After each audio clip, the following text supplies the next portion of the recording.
আমার সঙ্গে এসেছে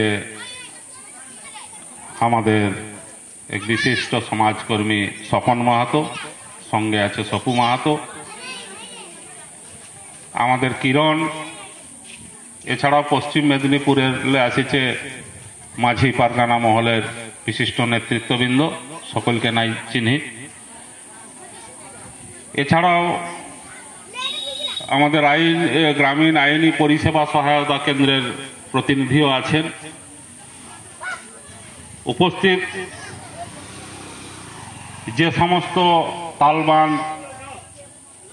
তালবান যে ক্লাব, বিরসা মুন্ডা ক্লাবের সভাপতি, সেক্রেটারি সহ এই গ্রামের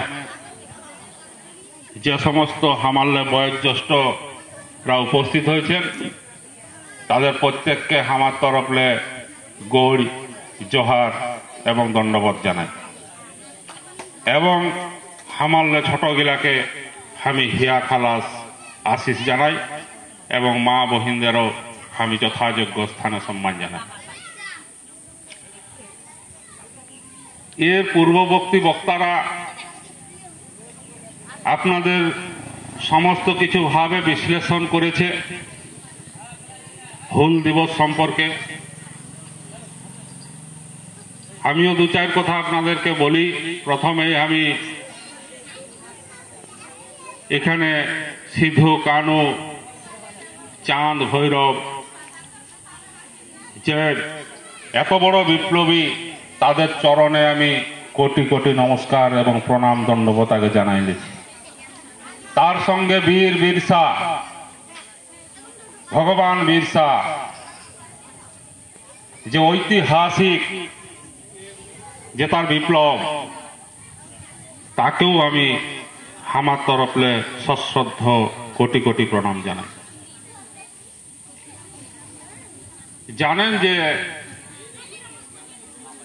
ইতিহাসটা একটু টানে নিয়ে যায় আগের দিকে, যে ভারতবর্ষ খালি ব্রিটিশরাই শাসন করে নাই,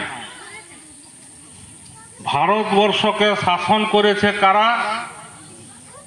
নয় আমাদেরকে শোষণ, শাসন, বঞ্চনা করেছে আইজেললে নাই বহুদিন, হাজার হাজার বছরের আমরাকে এইভাবে পিছনে ফেলাই রেখেছে কারা?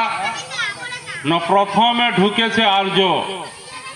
আর্য আগমন, ভারতবর্ষে প্রথম অনুপ্রবেশ ঘটে আর্যরা। তারা খাইবার গিরিপথ দিয়ে আমাদের দেশে ঢুকেছিল। ওগুলো ইতিহাসে আমরা সকলেই পড়ে জানি যে আর্যরা প্রথম আগমন ঘটে ভারতবর্ষে।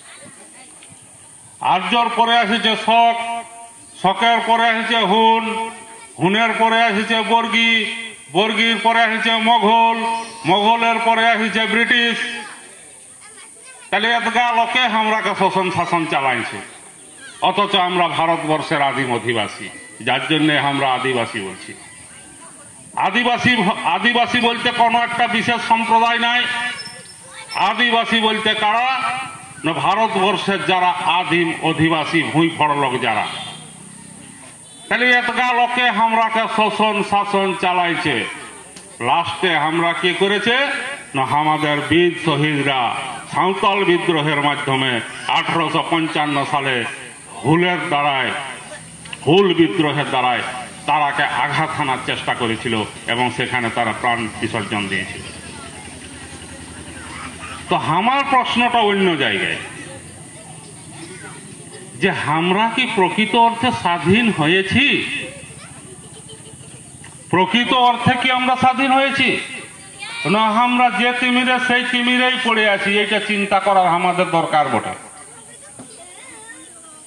কেন না, আমার মনে হয়, আমার ব্যক্তিগত মত, যে আমরা স্বাধীনতা লাভ প্রকৃত অর্থে করতে পারি নাই। ব্রিটিশকে খেদেছি মাত্র, কিন্তু ব্রিটিশকে খেদলেও আর একটা বিদেশি এখনো পর্যন্ত শাসন করছে, যেটা আর্য নামে পরিচিত। আর্যদের দ্বারাই আমরা এখনো পরিচালিত হচ্ছি। কথা বললে হবে না, কথা কেন বলছি? আর্যদের দ্বারাই আমরা কিন্তু বর্তমান তাদের দ্বারাই আমরা শাসিত হচ্ছি। সেই যে কনসেপ্ট 85% আর 15%-এর তত্ত্ব, যে 85% কারা? আর 15% কারা? এই 85% আদিবাসী এবং মূল্যবাসী, এই তারাই বটি আমরা। আর 15% কারা? না ব্রাহ্মণ, ক্ষত্রিয়, বৈশ্য, বেদ অনুসারে যে 4টা জাতি, তার 3টা জাতি এই হচ্ছে আর্য নামে পরিচিত। তারা বহিরাগত, তারা বিদেশী। তারা আমরাকে এখনো পর্যন্ত শোষণ শাসন করে চলছে। শোষণের পদ্ধতি কি?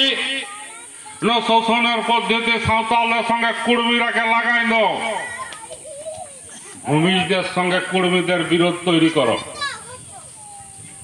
সাঁওতালরাকে বুঝাই দাও যে ওরে ওরা যে আদিবাসিত্ব খুঁজছে, ওরা যে শিডিউলে আসতে খুঁজছে, তাইলে তোদের গিলা যে সব ছাড়াই নিবে, তোদের কি থাকবে?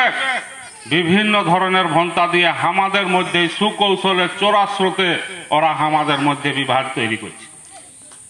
তো আজকে কি হচ্ছে না, আজকে আমরা এসেছি ঝাড়গ্রামলে, কথা এসেছি না পশ্চিম মেদিনীপুরের তালবাঁধ গাঁয়ে। তালবাঁধ গাঁয়ে একটা কি উপলব্ধি আমরা করে গেলি না, এখানে যে আমার নাচটা হইল তালবাঁধ গাঁয়ের বিরসা মুন্ডা ক্লাবের পরিচালনায়। তো এই নাচটা তো আমাদের একই রকম বটে, মাদলটাও কুর্মীর যেমন, আর এখানে যে ভাইরা নাচল তাদের মাদলটাও একই বটে, তাদের নাচের ধরন একই বটে, তাদের গানের ধরন একই বটে। তো তাহলে আমাদের যে সংস্কৃতির যে মিল আছে, এই সংস্কৃতির যে মিলন বন্ধন, এই সংস্কৃতির মিলটা এখানে